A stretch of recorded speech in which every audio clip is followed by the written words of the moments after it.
ദൈവ തിരുനാമം മഹത്വപ്പെടുമാറാകട്ടെ.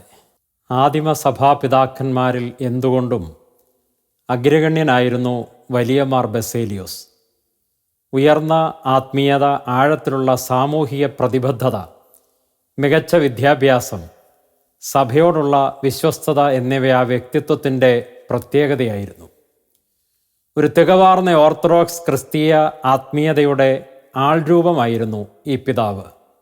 4-ാം നൂറ്റാണ്ടിൽ വിശ്വാസ സംരക്ഷണത്തിനും സാമൂഹ്യ നീതിക്കും തികഞ്ഞ പ്രതിബദ്ധതയോടെ പ്രവർത്തിച്ച പരിശുദ്ധനായ മാർ ബസേലിയോസിനെ കുറിച്ചുള്ള ഒരു പഠനം വ്യാപകമാകുന്ന ഇന്നത്തെ ഉപഭോഗ സംസ്കാരത്തിൻ്റെ അടിമത്തത്തിൽ നിന്നും വികലമായ ആത്മീയ പാരമ്പര്യത്തിൽ നിന്നും മുക്തരാകാൻ നമ്മെ സഹായിക്കുകയും അത് ക്രിസ്തുവിൻ്റെ സുവിശേഷത്തിൽ നമ്മെ ശക്തിപ്പെടുത്തുകയും ചെയ്യും എന്ന് പ്രതീക്ഷിക്കുന്നു. ഏഷ്യാറ്റിക് തുർക്കിയിലെ കപ്പദോക്യയിലാണ് സെയിൻറ്റ് ബേസിൽ അഥവാ മാർ ബസേലിയോസ് ജനിച്ചതും വളർന്നതും. കപ്പദോക്യയിലെ ഒരു പ്രധാന നഗരമായിരുന്നു കൈസരിയ, ഇന്നത്തെ കൈസേറി. ബിഷപ്പ് എന്ന നിലയിൽ അദ്ദേഹത്തിൻ്റെ ആസ്ഥാനം ഇവിടെയായിരുന്നു. കപ്പദോക്യയോട് ചേർന്നുള്ള മറ്റൊരു ജില്ലയായിരുന്നു പോണ്ടസ്. മാർ ബസേലിയോസിൻ്റെ ജീവിതത്തിൻ്റെ ഭൂരിഭാഗവും കപ്പദോക്യയിലും പോണ്ടസിലും ആണ് ചെലവഴിച്ചത്. കപ്പദോക്യയിലെ യഹൂദന്മാരുടെ താമസം അപ്പോസ്തലപ്രവൃത്തികൾ 2-ാം അധ്യായത്തിൽ പരാമർശിക്കുന്നുണ്ട്. അവിടെ അത് സുവിശേഷത്തിൻ്റെ വ്യാപനത്തിന് അടിത്തറ പാകിയിരിക്കാം. പെന്തിക്കോസ്ത് പെരുന്നാളിൽ പങ്കെടുക്കുവാൻ യെരുശലേമിലെത്തുകയും പെന്തിക്കോസ്ത് ദിനത്തിൽ വിശുദ്ധ പത്രോസിൻ്റെ പ്രസംഗം കേൾക്കുകയും ചെയ്ത യഹൂദന്മാർ ഈ പ്രദേശത്തേക്ക് സുവിശേഷം കൊണ്ടുവന്നിരിക്കാം. ഏകദേശം AD 329 കപ്പദോക്യയിലെ ഒരു സമ്പന്ന ക്രിസ്തീയ കുടുംബത്തിലാണ് മാർ ബസേലിയോസ് ജനിച്ചത്. പോണ്ടസിൽ നിന്നുള്ള ബേസിൽ എന്ന് വിളിക്കപ്പെടുന്ന പിതാവിനും കപ്പദോക്യയിൽ നിന്നുള്ള അമ്മ എമീലിയയ്ക്കും 4 ആൺമക്കളും 5 പെൺമക്കളും ഉണ്ടായിരുന്നു. ആൺമക്കളിൽ ബേസിൽ അഥവാ ബസേലിയോസ്, ഗ്രിഗറി അഥവാ ഗ്രിഗോറിയോസ്, പീറ്റർ അഥവാ പത്രോസ് എന്നിവർ ബിഷപ്പുമാരായി. മാർ ബസേലിയോസിൻ്റെ ഇളയ സഹോദരി മക്രീന കന്യാസ്ത്രീയായി ജീവിക്കുവാൻ തീരുമാനിക്കുകയും ക്രമേണ കന്യകമാരുടെ ഒരു സമൂഹം വികസിപ്പിക്കുകയും ചെയ്തു. അത്ഭുത പ്രവർത്തകനായ ഗ്രിഗറിയുടെ സ്വാധീനത്തിൽ ക്രിസ്ത്യൻ വിശ്വാസത്തിലേക്ക് പരിവർത്തനം ചെയ്ത മക്രീന എന്ന കഥാപുരുഷന്റെ വല്യമ്മയോട് ഈ കുടുംബം വിശ്വാസത്തിന് കടപ്പെട്ടിരിക്കുന്നു.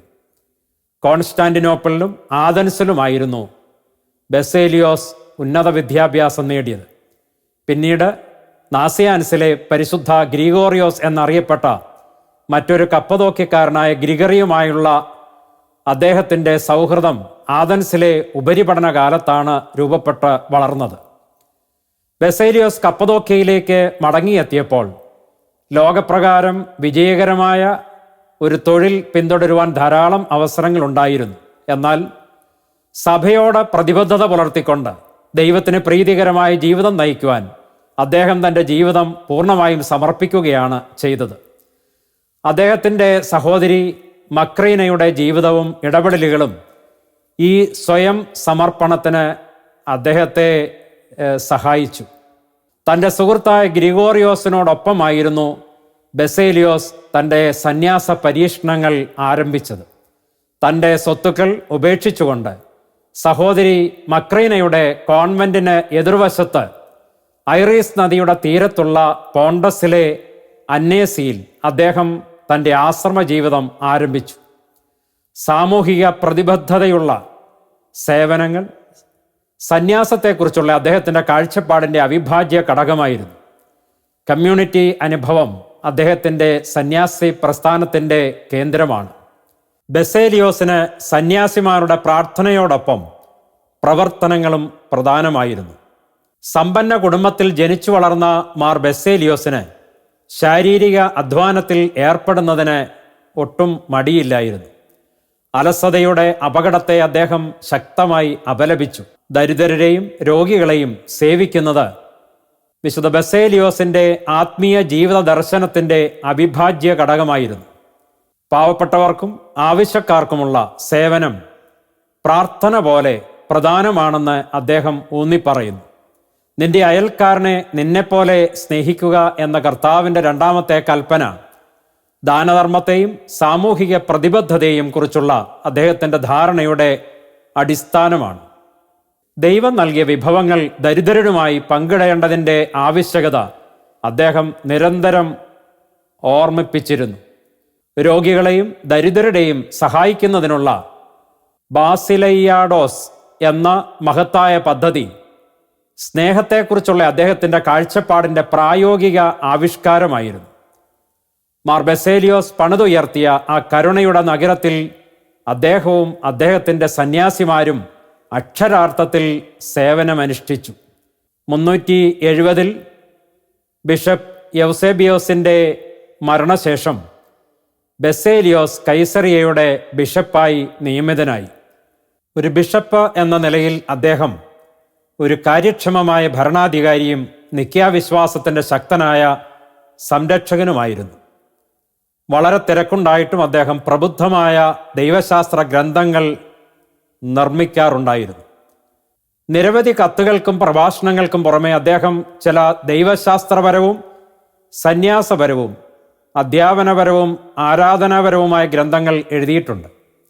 യൂനോമിയസിനെതിരെ, പരിശുദ്ധാത്മാവിനെക്കുറിച്ച്, ഹെക്സാമറോൺ, മൊറാലിയ, മൊണാസ്റ്റിക് റൂൾസ് മുതലായവ അദ്ദേഹത്തിൻ്റെ രചനകളിൽ പ്രധാനപ്പെട്ടവയാണ്. മാർ ബസേലിയോസ് ചിന്തിക്കുന്നത് അനുസരിച്ച് യഥാർത്ഥ മനുഷ്യൻ ആന്തരിക മനുഷ്യനാണ്. അതുകൊണ്ടാണ് അദ്ദേഹം പറയുന്നത് മനുഷ്യൻ ഉള്ളിലാണ് ഉള്ളത് എന്ന്. ദൈവത്തിൻ്റെ ഛായയിൽ മനുഷ്യനെ സൃഷ്ടിച്ചതിലൂടെ മനുഷ്യന് യുക്തി ലഭിക്കുന്നു. യുക്തിയെ വികാരങ്ങളുടെ മേലുള്ള നിയന്ത്രണം എന്നാണ് അദ്ദേഹം വിശേഷിപ്പിക്കുന്നത്. മനുഷ്യൻ്റെ സൃഷ്ടിക്ക് തൊട്ടു പിന്നാലെ നൽകപ്പെട്ട ഭരണം നടത്താനുള്ള കൽപ്പനയുടെ അർത്ഥം ഇതാണ്.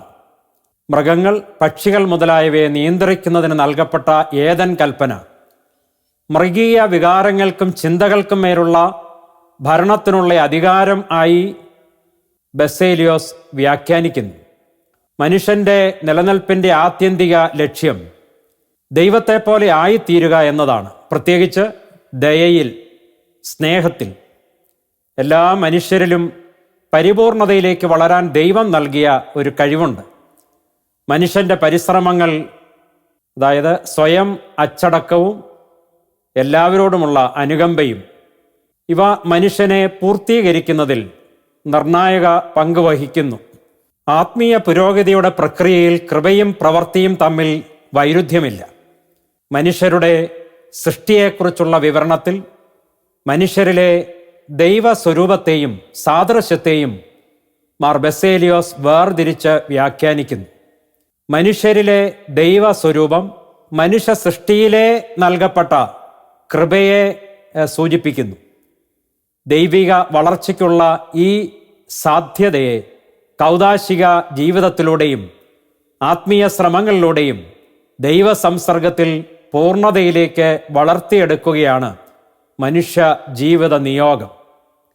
ദൈവത്തിൻ്റെ സ്വരൂപത്തിലും സാദൃശ്യത്തിലും മനുഷ്യനെ സൃഷ്ടിക്കുന്നതിനെക്കുറിച്ച് പറയുന്ന ഉൽപ്പത്തി പുസ്തകം 1-ാം അധ്യായം 26-ാം വാക്യം വ്യാഖ്യാനിക്കുമ്പോൾ അദ്ദേഹം നൽകുന്ന ചില ഉൾക്കാഴ്ചകൾ ഇത് വ്യക്തമാക്കും. അദ്ദേഹം പറയുന്നു, നമ്മുടെ സൃഷ്ടിയിലൂടെ നമുക്ക് ആദ്യത്തേത്, അതായത് സ്വരൂപം ഉണ്ട്. നമ്മുടെ സ്വതന്ത്ര തെരഞ്ഞെടുപ്പിലൂടെ നമ്മൾ രണ്ടാമത്തേത്, അതായത് സാദൃശ്യം നിർമ്മിക്കുന്നു. നമ്മുടെ പ്രാരംഭ ഘടനയിൽ ദൈവത്തിൻ്റെ സ്വരൂപത്തിന് അനുസൃതമായി നാം സൃഷ്ടിക്കപ്പെടുകയും നിലനിൽക്കുകയും ചെയ്യുന്നു. സ്വതന്ത്രമായ തെരഞ്ഞെടുപ്പിലൂടെ നാം ദൈവത്തിൻ്റെ സാദൃശ്യത്തിന് അനുസൃതമായി മാറുന്നു. ഇപ്പോൾ ഒന്ന് നൽകപ്പെട്ടിരിക്കുന്നു, മറ്റൊന്ന് അപൂർണമായി അവശേഷിക്കുന്നു. നിങ്ങൾക്ക് സ്വയം നിങ്ങളെ തന്നെ പൂർത്തിയാക്കാനും ദൈവത്തിൻ്റെ പ്രതിഫലത്തിന് അർഹത നേടാനും കഴിയും. ഈ ലോകം ആകസ്മികമായിട്ടല്ല നിലവിൽ വന്നതെന്ന് അദ്ദേഹം ഉറപ്പിച്ചു പറയുന്നു. പ്രപഞ്ചം ദൈവത്തിന് സമാന്തരമായി നിലനിൽക്കുന്നുവെന്ന ചിന്തയും മാർ ബസേലിയോസ് നിരസിക്കുന്നു. പ്രപഞ്ചത്തിന് തുടക്കമോ അവസാനമോ ഇല്ലെന്ന് ചിന്തിക്കാൻ തിരുവെഴുത്ത് നമ്മെ അനുവദിക്കുന്നില്ല. സമയം പോലും സൃഷ്ടിച്ചത് സൃഷ്ടാവായ ദൈവമാണ്. ആദിയിൽ ദൈവം സൃഷ്ടിച്ചത് എന്നത് കാലത്തിൻ്റെ തുടക്കത്തിൽ എന്നാണ് സൂചിപ്പിക്കുന്നത്. സൃഷ്ടി ദൈവിക മഹത്വം പ്രകടമാക്കുന്നതിനുള്ള ഒരു ഏജന്റാണ്. സൃഷ്ടിയെ ഒരു കലാകാരൻ്റെയോ വാസ്തുശില്പിയുടെയോ സൃഷ്ടിയുമായി മാർ ബെസേലിയോസ് താരതമ്യം ചെയ്യുന്നുണ്ട്. സൃഷ്ടിയുടെ സൗന്ദര്യവും സമഗ്രതയും സൃഷ്ടാവായ ദൈവത്തിങ്കിലേക്ക് നമ്മുടെ ശ്രദ്ധയെ ആകർഷിക്കുന്നു എന്നത് മാർ ബെസേലിയോസ് ആവർത്തിക്കുന്നു. ജീവികളുടെ മഹത്വവും സൗന്ദര്യവും നിങ്ങൾക്ക് സൃഷ്ടാവിനെക്കുറിച്ച് ന്യായമായ ഒരു ആശയം നൽകും. അങ്ങനെ ഭൂമി, വായു, ആകാശം, ജലം, പകൽ, രാത്രി, ദൃശ്യമായ എല്ലാ വസ്തുക്കളും നമ്മുടെ സൃഷ്ടാവ് ആരാണെന്ന് നമ്മെ ഓർമ്മിപ്പിക്കുന്നു.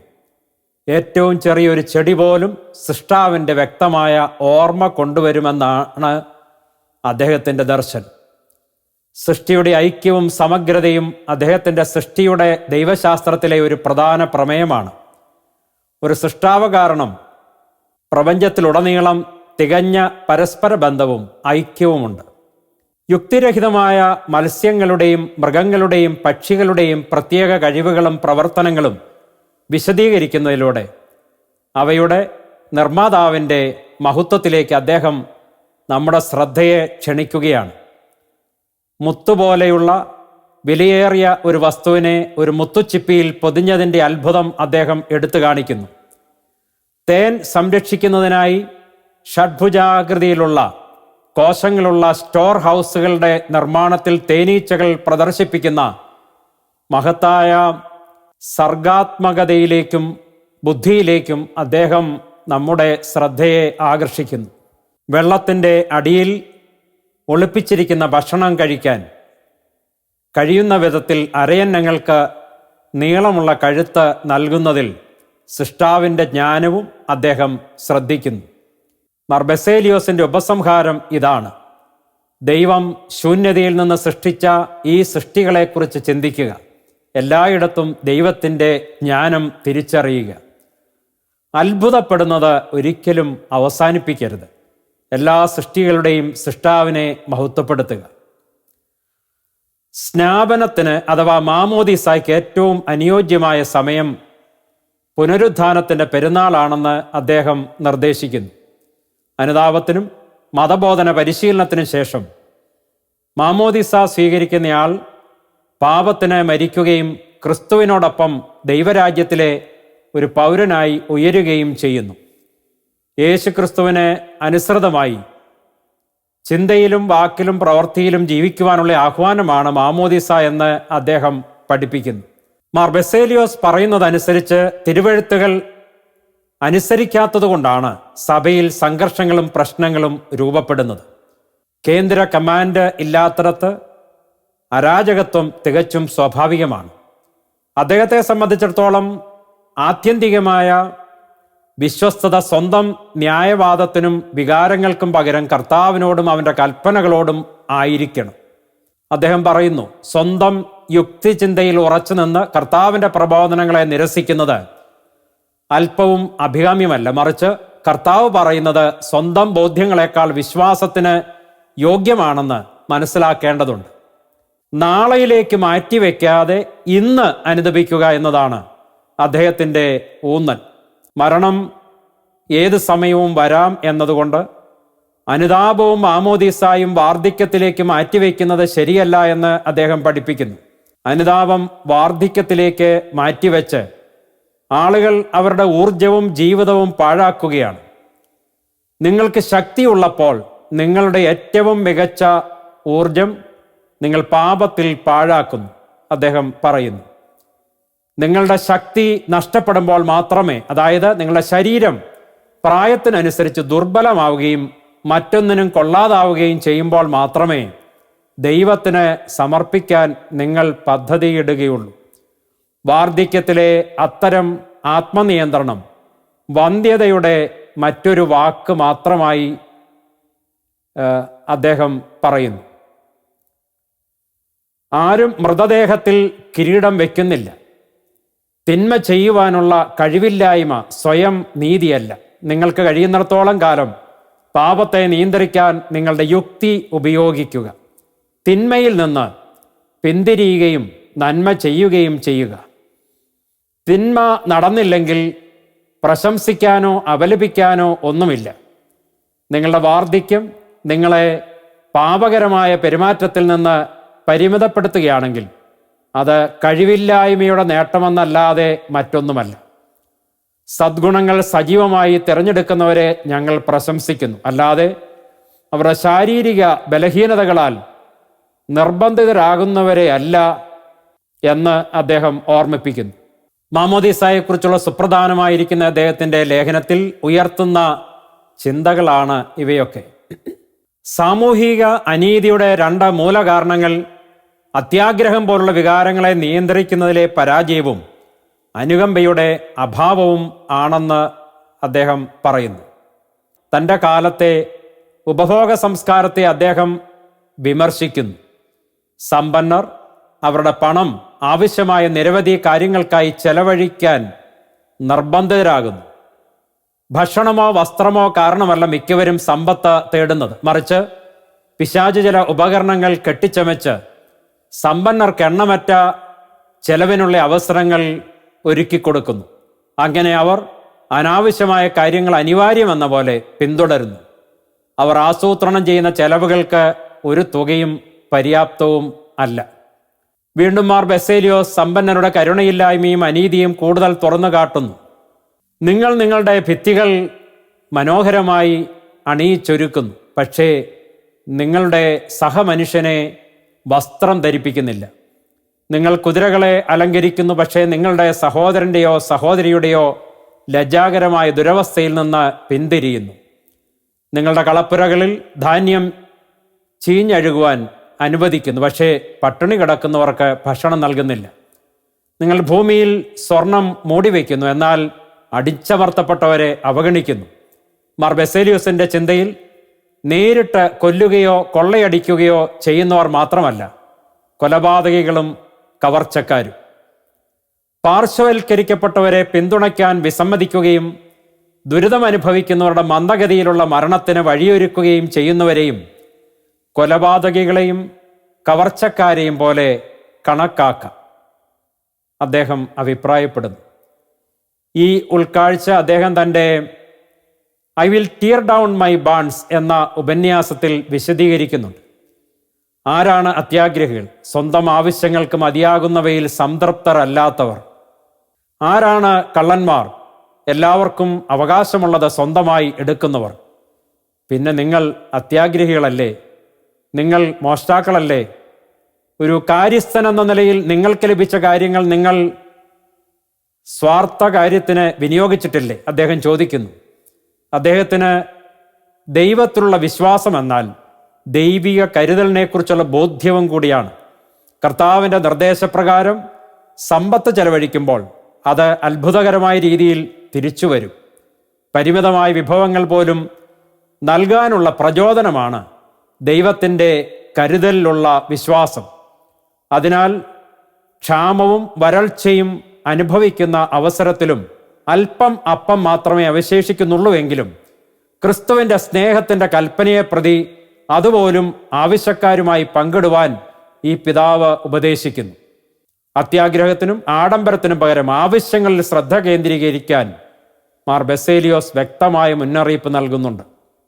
ആവശ്യത്തെ അടിസ്ഥാനമാക്കിയുള്ള ഒരു ജീവിതം ലളിതമായ കാര്യങ്ങൾ തേടുന്നു. അത് ആഡംബരപൂർണവും ചെലവേറിയതുമായ പതിപ്പുകൾ മനഃപൂർവ്വം ഒഴിവാക്കുന്നു. പാവപ്പെട്ടവരോട് ഉദാരത പുലർത്താൻ മനുഷ്യരെ സജ്ജരാക്കുന്നതിനാൽ ലാളിത്യത്തെ അദ്ദേഹം ശക്തമായി ശുപാർശ ചെയ്യുന്നു. സമ്പന്നർ പാവപ്പെട്ടവരെ അടിച്ചമർത്തുന്നത് വിവരിച്ച ശേഷം അവരുടെ ശ്രദ്ധ അവരുടെ ജീവിതത്തിൻ്റെ ക്ഷണികതയിലേക്ക് ആകർഷിക്കുന്നു. എത്രയെത്ര വയലുകളും തോട്ടങ്ങളും ഉണ്ടെങ്കിലും അവസാനം വേണ്ടിവരുന്നത് 6 അടി നിലം മാത്രമല്ലേ? മറ്റൊരു അവസരത്തിൽ തൻ്റെ മനുഷ്യശാസ്ത്രം വിശദീകരിക്കുമ്പോൾ എല്ലാ പുരാതന ആത്മീയ പാരമ്പര്യങ്ങളുടെയും ഒരു പ്രധാന സവിശേഷതയായ മരണധ്യാനം ലക്ഷ്യമിട്ടുകൊണ്ട് ഈ പിതാവ് പറയുന്നു, സ്വയം ശ്രദ്ധിക്കുക. നിങ്ങൾ മർത്യനാണെന്നും നിങ്ങൾ മണ്ണാണെന്നും മണ്ണിലേക്ക് മടങ്ങുമെന്നും ഓർമ്മിക്കുക. ചുറ്റും നോക്കുക. നിങ്ങൾക്ക് മുമ്പുള്ള സമാന ശ്രേഷ്ഠരെ പരിശോധിക്കുക. സിവിൽ അധികാരം കൈവശമുണ്ടായിരുന്നവർ ഇന്ന് എവിടെയാണ്? മുമ്പ് അജയ്യരായ പ്രഭാഷകർ ഇന്ന് എവിടെയാണ്? പൊതുസമ്മേളനങ്ങളിലെ നേതാക്കൾ, മിടുക്കരായ കുതിര വളർത്തുകാർ, ജനറൽമാർ, ഗവർണർമാർ, സ്വേച്ഛാധിപതികൾ എന്നിവർ ഇന്ന് എവിടെയാണ്? അവരുടെ ജീവിതത്തിൻ്റെ സ്മാരകങ്ങൾ ഏതാനും അസ്ഥികളല്ലേ? താഴേക്കിറങ്ങി ശവകുടീരങ്ങളിലേക്ക് നോക്കുക. ആരാണ് അടിമ? ആരാണ് യജമാനൻ? ആരാണ് ദരിദ്രൻ? ആരാണ് സമ്പന്നൻ എന്ന് നിങ്ങൾക്ക് തിരിച്ചറിയാൻ കഴിയുമോ എന്ന് നോക്കുക. അതിനാൽ നിങ്ങളുടെ നശ്വര സ്വഭാവം ഓർത്തു കഴിഞ്ഞാൽ നിങ്ങൾ അഹങ്കരിക്കുകയില്ല. ജീവിതം ക്ഷണികമായതിനാൽ അപ്രതീക്ഷിതമായ സമയത്ത് മരണം വന്നേക്കാം. അതുകൊണ്ട് ആവശ്യക്കാർക്ക് അവകാശപ്പെട്ടത് എത്രയും വേഗം അവർക്ക് നൽകാൻ മാർ ബസേലിയോസ് ആഹ്വാനം ചെയ്യുന്നു. നല്ല പ്രവൃത്തികൾ മരണാനന്തര കാലത്തേക്ക് മാറ്റിവെക്കുന്നതിനെതിരെ ഈ വിശുദ്ധൻ ശക്തമായിട്ട് വാദിക്കുന്നു. മരണശേഷം മാത്രം തങ്ങളുടെ സമ്പത്ത് ആവശ്യക്കാർക്ക് വിട്ടുകൊടുക്കാൻ ആഗ്രഹിക്കുന്ന നിരവധി സമ്പന്നരുണ്ടെന്ന് അനുഭവത്തിൽ നിന്ന് അദ്ദേഹം പറയുന്നുണ്ട്. സ്വയം കഴിച്ചു കഴിഞ്ഞ് അവശേഷിക്കുന്ന ഭക്ഷണം ഒരു പ്രധാന അതിഥിക്ക് നൽകുന്നതുമായി അദ്ദേഹം ഇതിനെ താരതമ്യം ചെയ്യുന്നു.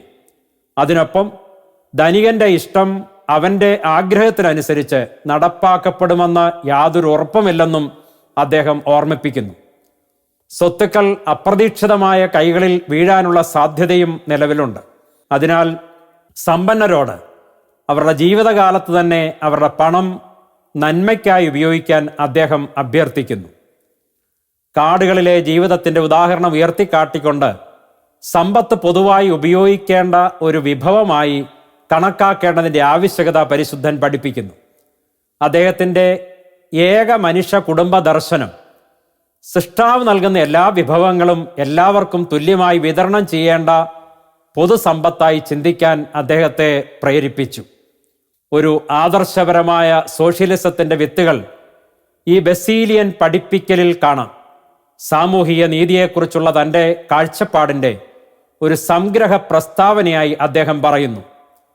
നമ്മുടെ ആവശ്യങ്ങൾ നിറവേറ്റാൻ ആവശ്യമായവ മാത്രം എടുക്കുകയും ബാക്കിയുള്ളവ കുറവുള്ളവർക്ക് നൽകുകയും ചെയ്താൽ ആരും സമ്പന്നരാകില്ല, ആരും ദരിദ്രരുമാകില്ല. കാറൽ മാർക്സിനും 1500 വർഷങ്ങൾക്ക് മുമ്പ് ഈ പരിശുദ്ധൻ ഇങ്ങനെ പഠിപ്പിച്ചു എന്നുള്ളത് വളരെ ശ്രദ്ധേയമാണ്. അറിയോസിൻ്റെ അനുയായിയായ യൂനോമിയോസിൻ്റെ പഠിപ്പിക്കലുകളെ നിഷേധിച്ചുകൊണ്ട് നിക്യാവിശ്വാസത്തെ സാധൂകരിക്കാൻ വലിയ മാർ ബസേലിയോസ് ധാരാളം എഴുതിയിട്ടുണ്ട്. ദൈവത്തിൻ്റെ സത്ത അജ്ഞാതമോ മനസ്സിലാക്കാൻ കഴിയാത്തതോ ആണെന്ന് കപ്പദോക്യൻ പിതാക്കന്മാർ പൊതുവായി പഠിപ്പിക്കുന്നുണ്ട്. ദൈവത്തെ തൻ്റെ വെളിപ്പെടുത്തൽ പ്രവർത്തനങ്ങളിലൂടെ നാം അറിയുന്നു.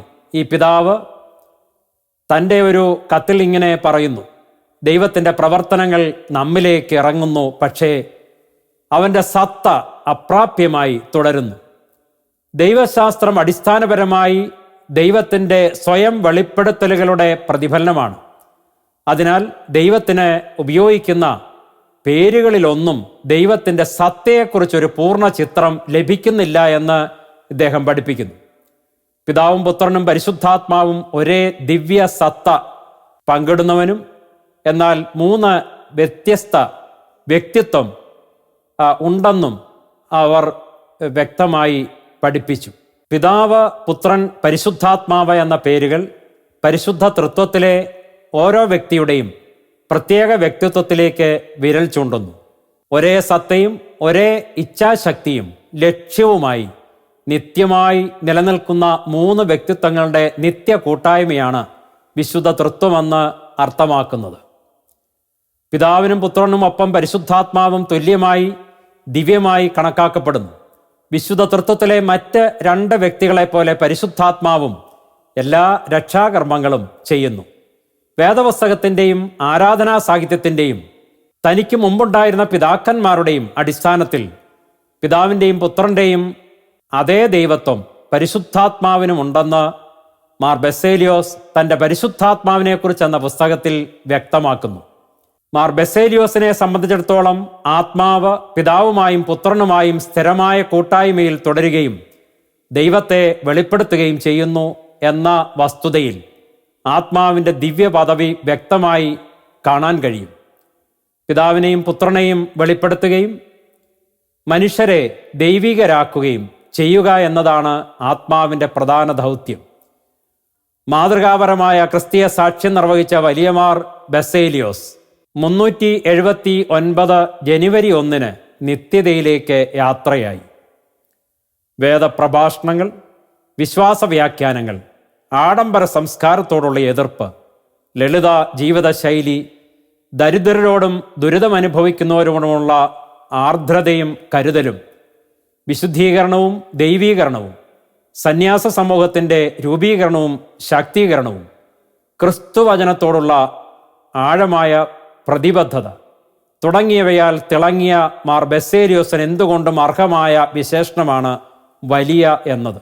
ഇന്ന് മനുഷ്യജീവിതത്തെ വികൃതമാക്കുന്ന ഉപഭോഗ സംസ്കാരത്തിൻ്റെ ശക്തമായ വെല്ലുവിളികളെ നേരിട്ട് സുവിശേഷാനുസൃതം ജീവിക്കുവാനും ദൈവീകരണ സാക്ഷാത്കാരം പ്രാപിക്കുവാനും നീതിയും സമാധാനവും നിറഞ്ഞ ഒരു സമൂഹ നിർമ്മിതിക്കായി പ്രചോദനം ഉൾക്കൊള്ളാനും വലിയമാർ ബെസേലിയോസിനെ പോലുള്ള പിതാക്കന്മാരെക്കുറിച്ചുള്ള പഠനം തികച്ചും സഹായകരമാണ്. ഈ പരിശുദ്ധൻ്റെ ജീവിതത്തിലേക്കും രചനകളിലേക്കും കൂടുതൽ കടന്നു ചെല്ലുവാൻ ഈ ചർച്ച ഒരാമുഖമാകട്ടെ എന്ന് പ്രതീക്ഷിക്കുന്നു. ക്രിസ്തുവിൻ്റെ വിശ്വസ്ത സാക്ഷിയായി ദൈവത്തിന് പ്രസാദകരമായി ജീവിതം നയിച്ച മനുഷ്യസ്നേഹിയായ ഈ പരിശുദ്ധൻ്റെ ജീവിതവും മധ്യസ്ഥതയും രചനകളും നമ്മെയും അതിനായി ഉത്തേജിപ്പിക്കുവാൻ പരിശുദ്ധാത്മാവ് സഹായിക്കട്ടെ എന്ന് പ്രാർത്ഥിക്കുന്നു.